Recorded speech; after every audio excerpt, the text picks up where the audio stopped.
Welcome to the wonderful world of the Wizard of POS. My name is Richard Halter, and I'm the president of Global Retail Technology Advisors. To help understand all that I have done over the last 20 years, I've written a book called Arts for Retail. In addition, I'm in the process of creating numerous YouTube videos to further explain how to use all of this work together to solve modern retail problems. I started way back in 1995 by developing the first internet credit card processing system. Prior to this, credit card purchases were done by calling in a call center and they would submit your credit card transaction. Because of the success of the credit card transactions, I started doing distributed real-time transactions. So being able to collect transactions from multiple sites securely, being able to then look at them on a website or on a cell phone. In order to do real-time transactions, you have to have a message format. The company I was working for was hired by McDonald's, and they had me create these message formats. Because of the success of this and the starting of something called Arts, they sent me off to Arts to do this work. So not only was I just doing transactions, but now I was starting to help create messages for all interactions between various systems in retail. This model I created in 2002 and have periodically updated it, but there hasn't been much need for an update as it's still pretty accurate today. This shows all of the standards that I helped create through the arts work, starting with a bunch of blueprints, with basically requirements doc, numerous design documents, technical reports, best practices, lots of interface standards. These are basically the lines on the previous screen, device interfaces for communicating to printers, scanners, and the like, the data models, which is where art started in 1993, and various requests for proposals to help retailers buy software. Here's an example of a POS architecture, leveraging the interface standards that we were just looking at. For example, you have a tax engine that has a tax schema. You have an item engine that has an item maintenance schema connected to it. Inventory has an inventory schema. All of these information helps one build a microservices view of a point of sale, which allows you to change and update each engine independent of the others. So why was that point of sale architecture slide important? Well, it's the foundation for one of my best success stories. It's a company called Retalix. They were in Israel. They had me come over in 2010 to train them how to create a modern POS leveraging the interface standards that we just saw.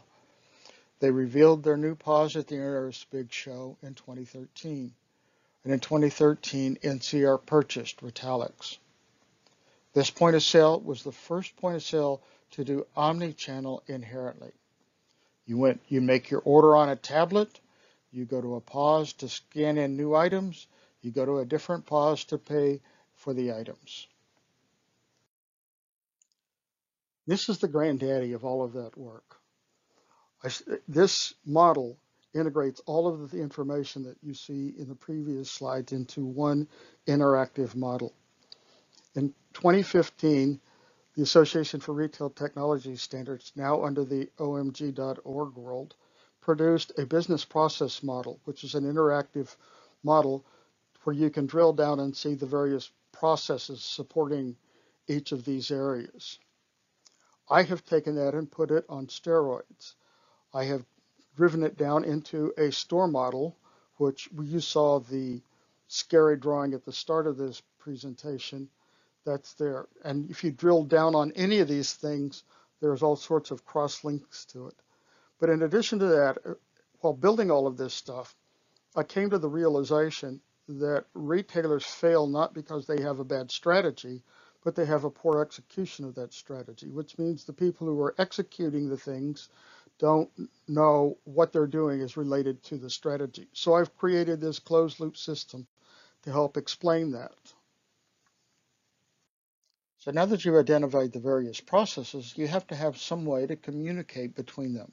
And that's the function of the retail data architecture. What you're looking at here is a key component of the agile architecture. It starts with the network fundamentals. This is in effect the Amazon Web Services world. They're comprised of multiple services. The services are the things that are tied from the previous drawing with all the business processes. The canonical messaging. This is being able to communicate in a standard message model as identified with the messages that we saw earlier. Those messages allow one to add a service and remove a service without having any knowledge of the guy on the other side. Choreography is the way that you communicate that information back and forth. Cloud computing, of course, is where you store that information, and this is the heart of an agile world in that you're able to put something in the cloud and have it change out under the Amazon Web Services model in a heartbeat. Master data is another key component. It's very similar to the canonical messaging in that it allows everybody to communicate the information itself, the data, in one standard format. And in the modern world, we're bringing the Internet of Things. So now we're starting to bring in devices and have those communicate. And those are old challenges unto themselves. Then those lead to the business process model, which is the way that you orchestrate all of these things and how they put together. So you've got your various processes, you've got your various ways of communicating information to accomplish a particular task.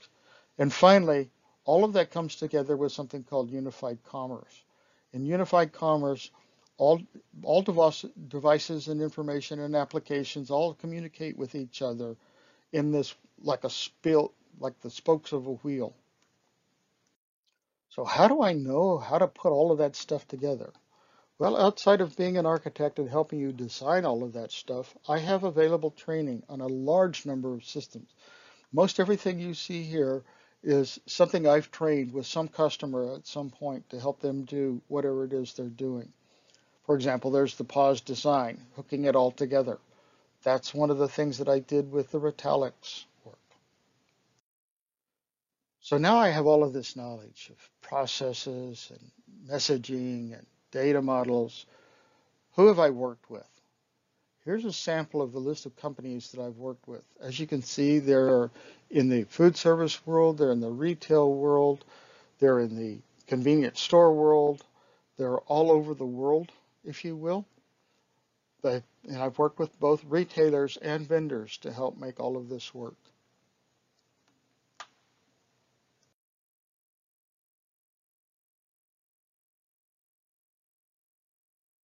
And that brings us full circle. So I want you to know that I love to share my knowledge, as indicated by all of the various YouTube videos that I've created. Please contact me to help you with your retail problem, be it a training problem, an architectural problem, the development problem. I am the Wizard of POS. My name is Richard Halter. My email is richard.halter@cox.net. I have a YouTube channel, as you know, where this video is located. I have a blog. I have a couple of self-paced courses that I've written. And on top of that, I have an Art for Retail book that helps explain a lot of this stuff. So thank you again for listening to my video.